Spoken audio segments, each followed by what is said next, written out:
আসসালামু আলাইকুম রহমতুল্লাহ।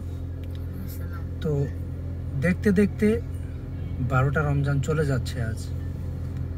এবার রমজানে আল্লাহর একটা রহমত, যে অন্যান্য বছর বিগত 2 বছর যে পরিমাণে গরম গেছে, প্রত্যেকটা মানুষের খুবই কষ্ট হয়েছে রোজার মধ্যে।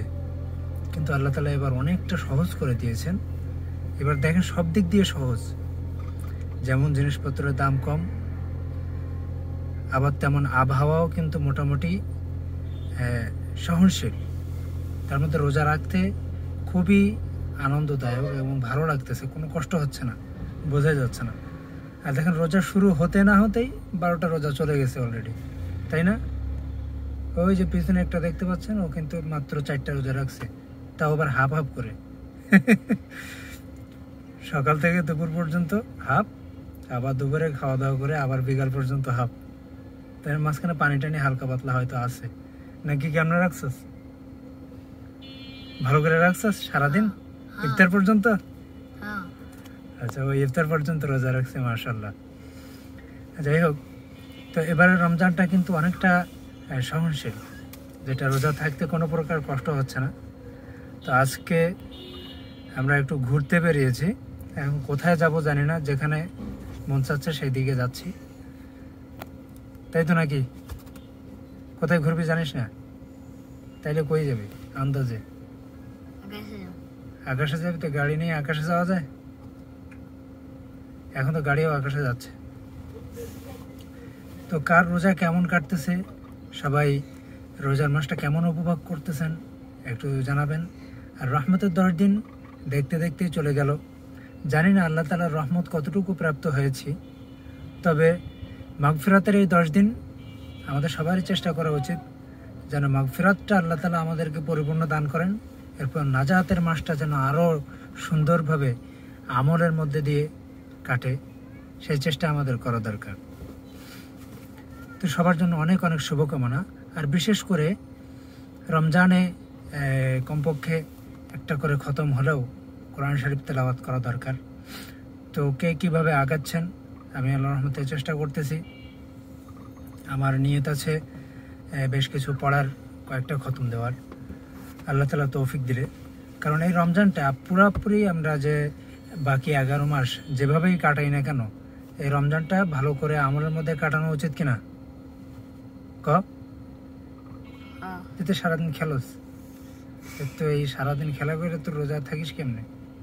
ওদের কিন্তু কোনো কষ্ট হয় না, ওরা সারাদিন ধুমধাম খেলা করে একবারে ঘামায় টামায় অবস্থা পুরো খারাপ, তারপরেও কিন্তু ওদের কোনো কষ্ট হয় না, ঠিকই একবারে ইফতার পর্যন্ত রোজা থাকে। কষ্ট হচ্ছে যে এটাও প্রকাশ করে না, বলে না। তো ওদের একটা লাইফ, আবার যারা বড় হয়েছে সংসার জীবনে ঢুকে গেছে তাদের একটা লাইফ। তো বাচ্চাদের, তারা এই কষ্টটা বুঝতে পারে না। তো রমজান মাস সবার খুবই সুন্দর কাটুক, ভালোভাবে কাটুক। এবং ঈদ এসে যাচ্ছে, তো ঈদের জন্য মানুষ অনেক কেনাকাটা শুরু করে দিয়েছে, ঈদের বাসায় যাবে অনেকে, সেজন্য প্রস্তুতি নিচ্ছে। তো যারা যারা বাসায় যাবেন সবাই সেফ জার্নি সবার জন্য কামনা করছি।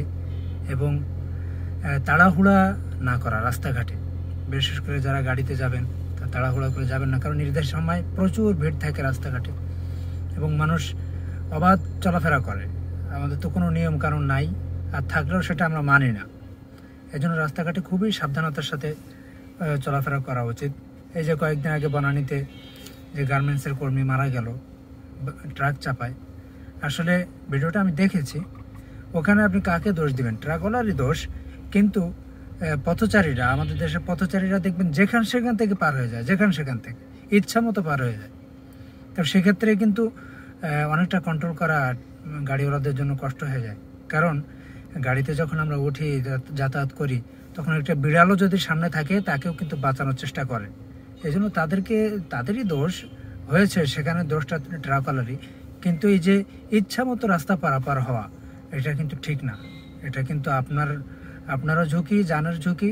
এবং যারা পথে রাস্তাঘাটে গাড়ি চালায়, বিশেষ করে ঢাকা শহরে যারা গাড়ি চালায়, এরা গাড়িতে যাতায়াত করে, এরাই বোঝে যে মুভমেন্টটা কতটা কষ্ট গাড়িতে। কারণ আমাদের শহরে যে জ্যাম, প্রচণ্ড জ্যাম, মানুষ 5 কিলোমিটার রাস্তা অনেক সময় 1-1.5 ঘন্টা 2 ঘন্টা লেগে যায়, এরকম অবস্থা হয়ে যায় জ্যামের কারণে।